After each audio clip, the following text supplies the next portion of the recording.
Morning again, Coffee Chat friends and all sorts of fellow travelers out there in electronic land.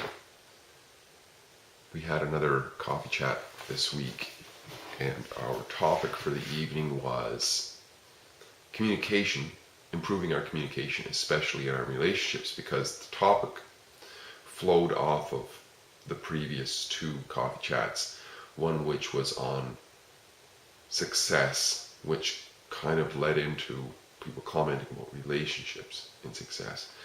So then we had one on successful relationships, and from there flowed the idea of communication and how important that is.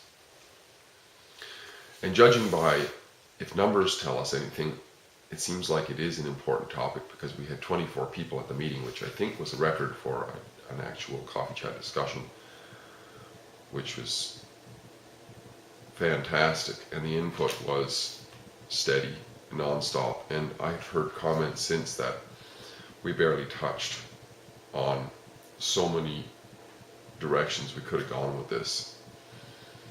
But most people had input. I'll just go through, because what we did is we had an introduction session, and we went around the room and everybody had a chance to give a few words on communication, the importance of communication in relationships. I'll just give a few sound bites here. Speaking with love, it's the link that keeps us together. It must give a message. Well, there must be a message sometimes 6 to 7 times in communication before somebody begins to absorb it, so we got to remember to repeat things. It's also about listening. The most important communication is with self first. That was mentioned a few times. Clarity is important. Word pictures are important for some people. So we got to be aware sometimes who we're talking to, because the way people understand is different. Somebody mentioned something about calming the monkey mind. I think he was referring to all the noise that goes on in our own consciousness. If we can calm that, we can better understand. Something to do with difficult situations. That's the most, so there's levels of challenge in communication, and difficult situations are challenging. She was talking about that, I think. Often what we don't say is as important what we do say. Conversation and communication, the difference. There's a difference there that somebody was talking about. Non-judgmental is important sometimes. Mindfulness. Often there's 2 different languages. I think that was brought up too, because the way somebody says a word and the way another person says a word can be different, and also what words we're using and what phrases we're using and how the context and so on might not be understood. Even just words, sometimes there's multiple meanings for a word. Somebody mentioned Esther Hicks. I don't know what that was in reference to, but Esther Hicks is very much of a recent personal development personality out there who has books and so on, the law of attraction and so on. It's a big word, somebody said, communication. They're referring to the importance of it. Fear of hurting feelings comes up in there. Addressing confrontations, once again, somebody says. Seeing it from the other's perspective, letting go of our own perspective sometimes in order to understand, not taking offense. The lack of it ruins relationships such as marriage, for sure. Interpretation is important. So in other words, we could hear something, but are we interpreting it in the way that it was meant to be interpreted? It's the entire climate of the relationship, somebody else said. As you can see, there was lots of information shared, and this got us going.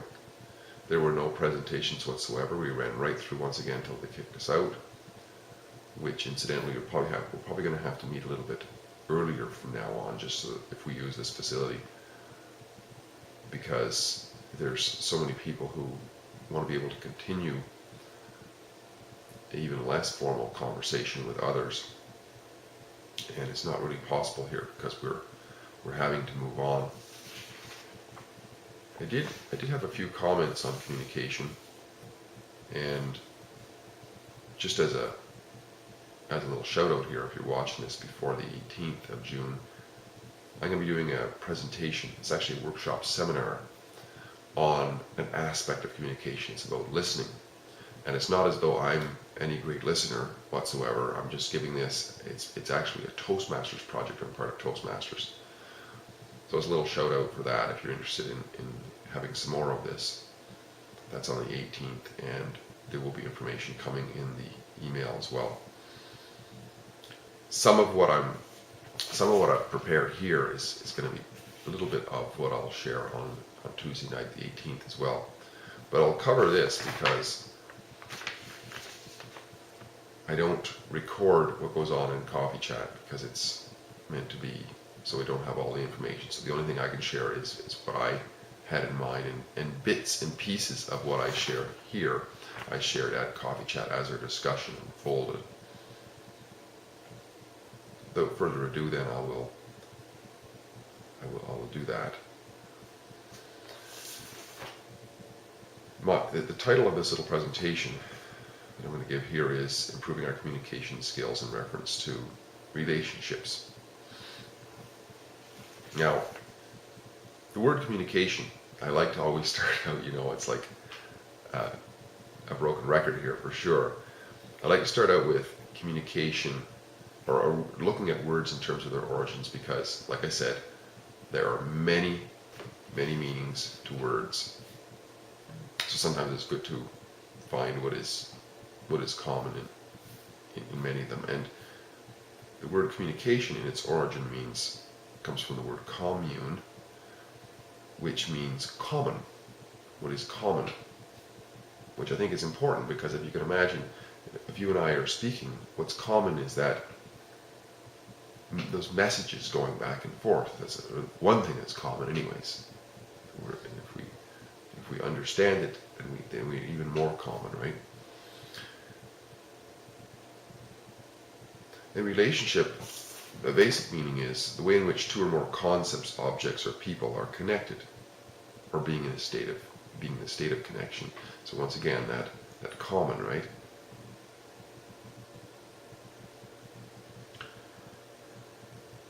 And therefore, I would say relationships and communications are mutually inclusive.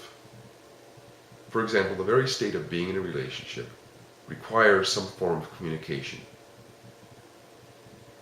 And communication only exists through relationship. Therefore, I would say that if we improve our communication skills, we also improve the quality of our relationships. And if you can imagine, two people in two different buildings could be side by side, they're not aware of each other. They do not relate. They have no conscious relation whatsoever. And therefore there's no communication whatsoever. They get to know each other, even if they're separated then. They could think of each other, they can call each other and so on, and that keeps one aspect of the bond up. That's what I mean by they're mutually inclusive. Moving on then, I would say that we're all in relationship, every one of us, to a lesser or greater extent with, and this is important, this is especially important with our human relationships, I'd say, but we're in relationships with other things too, our pets, our cars, and all kinds of things we're in relationship with, of course.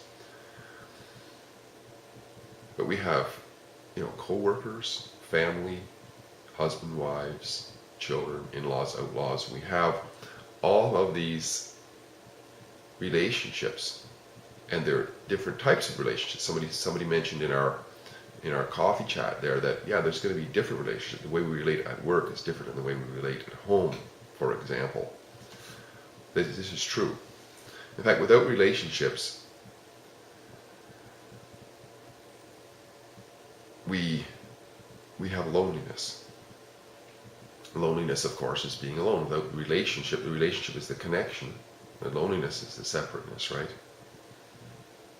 In the book, I mentioned this book at Coffee Chat, and I've been reading it. Some Lang loaned it to me, and I'm really impressed with the book. It's about communication. It's called Will the Real Me Please Stand Up? And it's by Brady Powell. So anybody wants to get a book, it's a shout out. That's a shout out for it for sure. In here, the author talks about how loneliness is the scourge of the human spirit. Now that might sound pretty harsh, but we all know this to be true, because when we have a relationship deterioration, it doesn't feel good for us.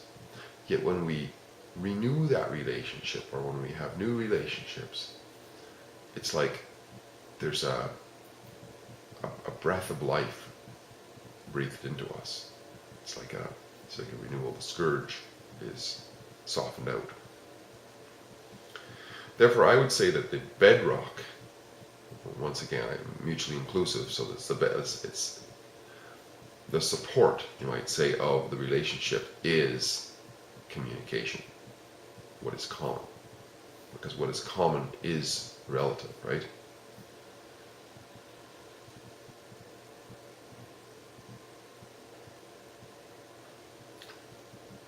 So I would say that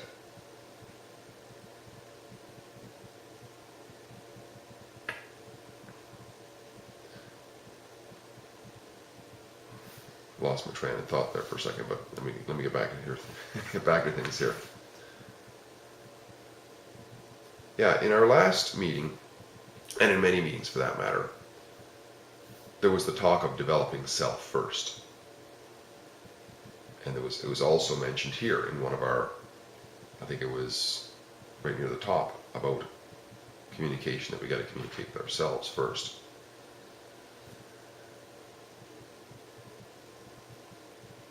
So the question would be, if we cannot communicate very well with ourselves, then how can we communicate with others really well? And on page 36 of this book, there's something really interesting that was written, and I'll just read it here. I read it at Coffee Chat as well. Some people use the term mask. In fact, the word persona, person, comes from, it means, persona means mask in Latin and Greek, I believe. Well, in Greek, I believe it means per sona. Sona is sound, and per is kind of like of, just the sound. Like as per, persona is of the sound. And the Greek actors, they used to wear the mask, the happy mask, the funny mask, when they would act. So all you'd hear is the sound. You wouldn't be seeing the complete trueness of their individuality. You're only getting an aspect of it. So, but anyways, in the book here, the author uses the word signs. We walk around with signs in life. So signs, masks, whatever. It's not showing our true self, right? The author says, the curious thing about our signs is that others can read them quite clearly, even though we are often unaware of our own self-advertisement. This, I think, is one of the more common fears of intimacy. If I let you get too close to me, you will see through my act. You will expose my charade. It would leave me feeling utterly naked. That's quite interesting, isn't it? And we all do wear masks, figuratively speaking. To quote Jim Carrey in the movie The Mask, which is an interesting movie to watch along this line for sure.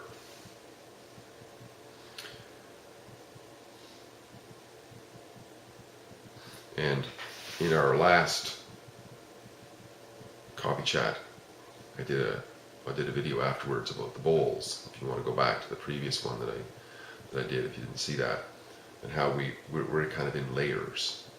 Like there's the persona, which is the front, and then there's what creates the personality. And there's a good video from Osho there too, about how he talks about the difference between personality and individuality. The personality is the mask. The individuality is us, human beings, underneath. It animates that as the foundation. But then we can peel that off again, and we find through experiences like meditation and whatnot, we find what's common, maybe a deeper sense of ourselves.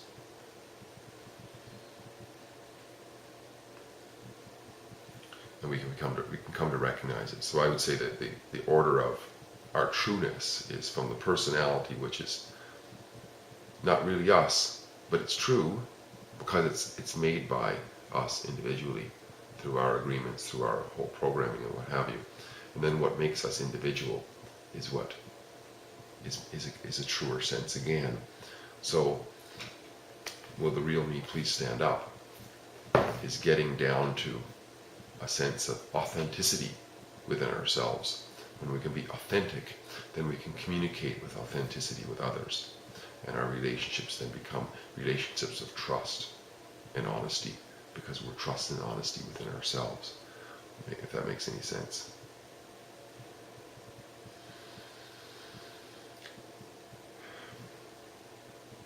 And of course, then there's greater clarity in our communication, because there's less ambiguity. We're being honest. We're just saying it. And with greater clarity then, that helps our greater awareness within our relationship. Greater common ground then. We don't have to be sorry for what we say so much, because we're honest then. It's not like we're trying to manage our communication so that we don't say this and don't say that, walking on eggshells and tippy toes and so on. And of course, then there's a greater sense of relationship. Or there can be just the recognition that we're not interested in certain people. We can agree to disagree, which is also very important. So overall, then, I would say that the first step in becoming aware, or coming to know ourselves in communication, is this word awareness. That's an important one, I think. And because there's millions and millions of messages coming at us in any one moment, for sure. Millions, I don't know how many, over the course of a day anyways. And we're not going to be interested in all of them. So when we're aware, we can pick up on the ones that are important. And that's also important when we're communicating with others. There can be all kinds of unnecessary information being exchanged, but there's the important aspects. And we can get clarity on them by asking back to the individual, what did you say there? Is that do I understand this correctly? And so on, you see. So, but that takes being aware. And just as a simple analogy, there's many things when we're driving a car which we could choose to be aware of. But if we're aware of certain important ones, for example, if we're traveling a long distance and we decide not to be aware of anything, then it still doesn't matter. Our gas gauge is still going to go down. So as you can see, it's important to be aware of the gas gauge level, because if we're not, our relationship with our current state of being able to drive along is going to change very rapidly, because the car is going to run out of gas. And this is the same with our relationships with people. If we're not aware of certain things, whether we choose to or not, to be aware of certain things, certain communication importance, then we're still going to run into the troubles that we wouldn't have had we'd been aware of them and addressed them as they came along. I think that's important. And there's always some sort of communication, to a lesser or greater extent, whether it's verbal, or we're hearing it, or even it's silent. Somebody mentioned at our coffee chat that even the so-called silent treatment is a form of communication, because it's not only just verbal. There's the whole body language, the energetic, the emotions, all this sort of thing. So awareness in those situations even becomes more important, because a lot of us are just not trained in that. So we have to train ourselves just to be aware. So communication is not just ears, it's eyes, it's the feeling, it's the gestures. And sometimes the communication, if it's misunderstood, is just to ask a question politely. Is there something that I can do? Is something bothering you? And these sort of things, then they can add clarity, because if we get a message, we don't understand it. If we can add clarity to it, then it becomes more significant.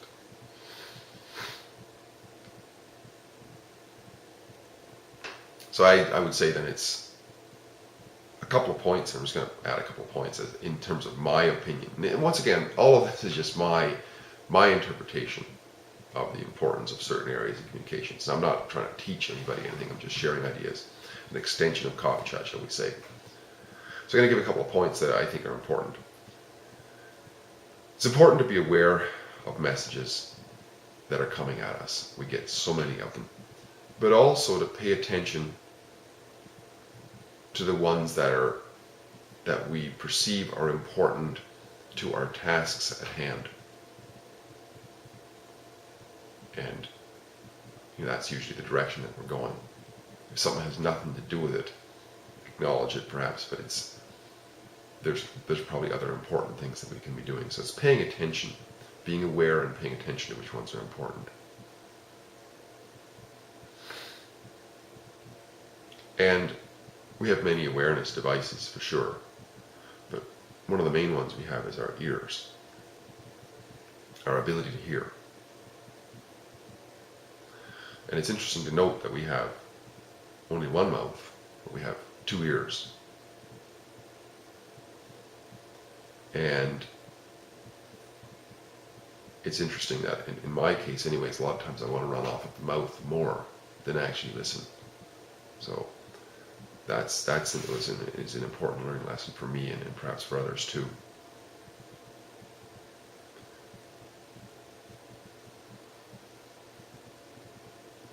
And yeah, because it's a two-way street, the speaking is only one portion of communication. The other side of that oral or that verbal auditory communication is the reception back. So just speaking is not really full communication.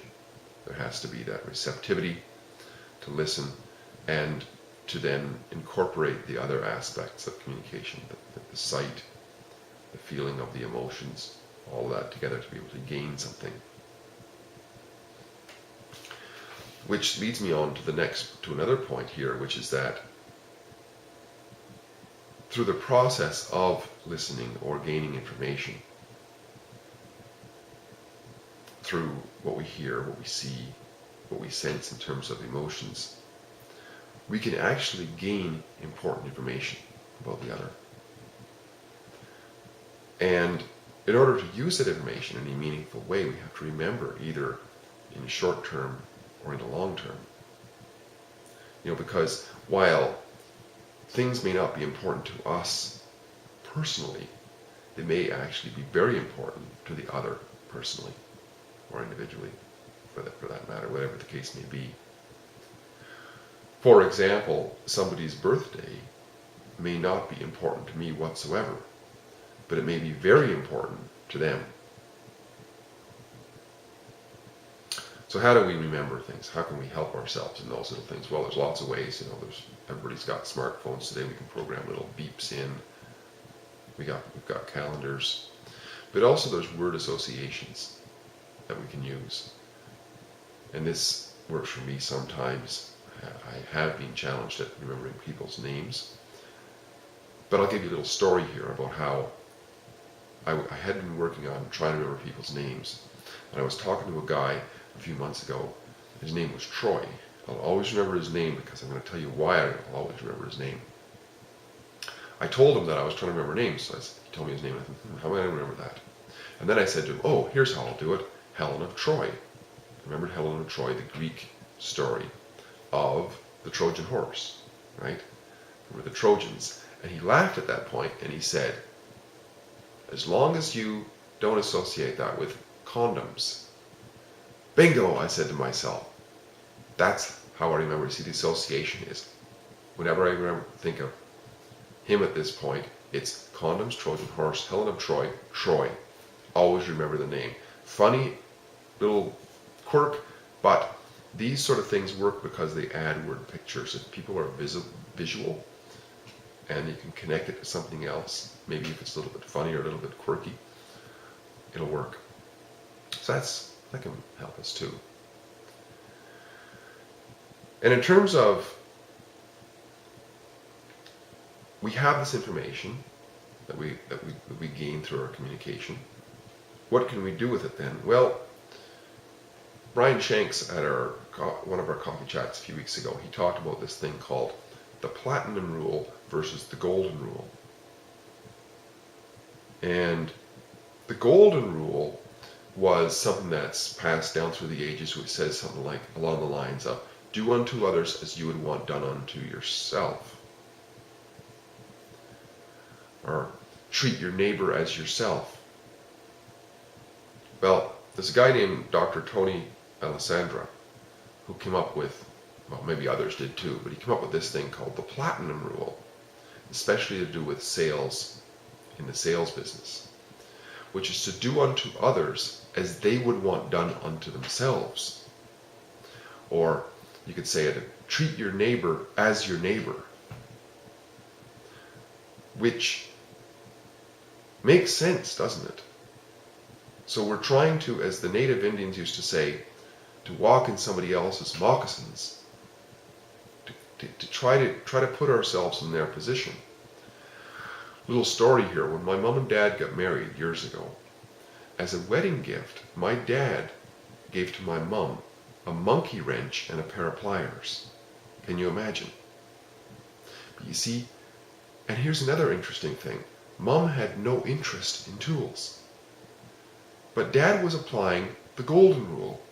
He was giving unto Mom as he would want given unto himself. But if he had done more listening, found out some information, he probably would have given Mom something different. Now Mom, of course, was old school. She appreciated what Dad gave to her. But it's a little funny story of how we don't think of this sometimes. And we give to other people what we would want given unto us. And by acknowledging other people's likes, it demonstrates that we understand their communication, and therefore our relationships are improved.